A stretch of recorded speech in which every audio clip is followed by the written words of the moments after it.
Good morning, everybody. This is Staff Morale Page here. So for today's video, we're going to go over land navigation.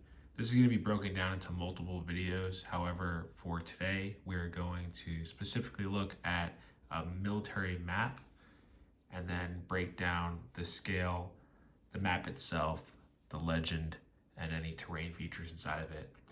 The subsequent videos will be going over plotting points, changing from a grid to a magnetic point and vice versa, as well as actually making a route plan while you're doing land navigation.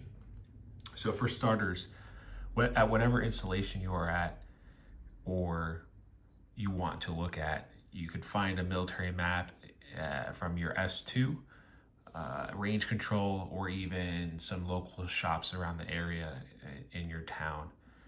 This one specifically is Fort Bragg's military installation map. I know it is currently Fort Liberty and not Fort Bragg. However, most of the maps and imagery still say Fort Bragg. And this map is pretty dated as well. However, it will get the point across for the video. So if you look at the right side of the map, you can see that there's an edition number as well as a series number. These are labeled on all maps. The reason for this is multiple maps could be put together in a certain series, and you'll know exactly which way the map joins in with other maps, other than being able to tell based off of roads and any key terrain features. But it's just a good idea to see what series number you have as well as what edition. That's based off of what year it's made and what version it is. Moving to the left side of the map, we have this scale. This scale comes into play when you're getting your plot and when you're plotting your point, because as you see here on the protractor, you have three separate triangles. Some are square, but the most common one are these triangles where you have 1 over 50,000, 1 over 100,000, and 1 over 250,000. We'll be talking more about this in future videos. However, this on the top left of the map is where you'll find which triangle or which square on your protractor that you'll be using to plot your points. Moving down to the bottom of the map, and most maps will have this at the bottom, and on either side of the map, we have our legend. So the legend here on the bottom left, it gives you information about the map, when it was made, and then what all the colors, lines, and anything on the map depicts. So as you can see here, this map information is as of 1997, and then it breaks down all the different types of lines that are on the map. So for example, you have this solid line is a divided highway with a median strip. You have all weather hard surfaces. You have trails as this dotted line. You have route markers, bridges, railroads, and then boundary lines as well. Boundary lines is probably the most important one, along with the trails and roads for when you actually do land navigation, just in case you are defined to a specific area during your training. You don't want to make sure you cross a boundary and you go outside of your training area and then you'll never find a point, as well as trails and other roads. Sometimes trails are not updated on these maps. As you can see, this is from 1997. So new trails that are made from range control or the city or wherever you are might not get updated onto the imagery. So there may be a trail in person that doesn't show up on the map, or there may be a trail on the map that's not actually there in person because of weather, or they closed the road and filled it in with something else. So it's definitely something that you have to keep an eye for, but usually if the trail is on a map, there is one in person. If you look at the middle of the map, like we mentioned with the top left of the map, you have your scale. So your scale is for your protractor as well as the distance between points or the distance over across of a map.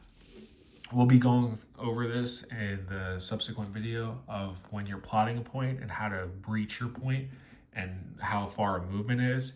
However, those scales are breaking down here in terms of meters. So for a length of 1 meter, you would make tick marks with a piece of paper or a string and then transverse that up to whatever your 2 points are and figure out the distance between those points. You could either do that as a dead reckon, which is a straight line to the point, or you can follow a trail in a road, which will give you your actual distance between the points of the way that you're actually going to be moving. If you look over here to the right, you have your declination. So your declination is the difference between your grid to magnetic and your magnetic to grid. When you plot a point on a map, say you have a point up here and a point up here, and you use your protractor to shoot your azimuth, that's going to be a grid azimuth. You have to convert that grid azimuth to a magnetic azimuth, because when you use a compass, like located here, it's going to be using a magnetic degree. You have 3 different types of north. You have your true north, your grid north, and your magnetic north. When you walk around and you're in the woods, you're going to be using your compass to move. So you have to make sure you make that conversion. All maps are different depending where you are in the country or whether you're overseas. Some could range from 0 degrees, some could range to 20 degrees, whether it be plus or minus. Usually the maps will tell you how to convert it.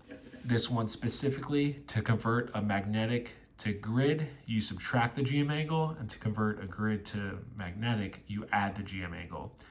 So for the example I just mentioned, if you plot a point on the map and you wanted to switch that grid to your magnetic grid, in which you're going to use your compass to walk to that point, you are going to add the GM angle. And in this case, it is 8.5 degrees. So if your grid was 100, when you shoot your compass azimuth, it'll be 108.5, but 108 or 109 will suffice. If you look over here on the right side, you have your boundaries, your adjoining sheets, which I mentioned before, as well as your elevation guide. Your adjoining sheets would go in with that series numbers that I mentioned. If you have multiple maps, for example, this one has a Fort Bragg West, a Camp McCall, and a Fort Bragg East, which is what this map is, it'll tell you where the other maps go. So you're able to join the maps together to properly do land navigation. You have your major county boundaries located on the bottom here. Fort Bragg is currently located at Cumberland County, but our adjacent ones are Hoke, Moore, and Harnett County. And then you have your elevation guide. The elevation guide slightly differs between each map. This is something that we will also talk about in future videos. However, there are contour lines on the map which give you a reading of a number. That number tells you the elevation of the area in meters.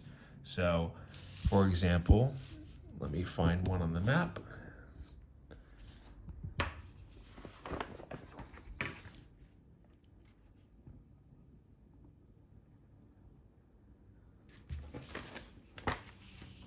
You have 100 right here on this contour line, and then you see it going down. So each contour line will be 20 meters going down, which makes sense because if you start from a higher point up here at 100 meters and you go to 80, 60, you have a waterway here, which would be a valley where this creek is. So that's a general overview of the map and what it contains. We wanted to keep this video as short, just to give you an overview of the map. And then with the next video, we'll talk about actually plotting a point and doing land navigation for the Army specifically. If you have any questions or you want me to make videos about anything else, feel free to leave that in the comments. If you don't follow Staff Morale Page on Instagram, go ahead and give that a look and a follow.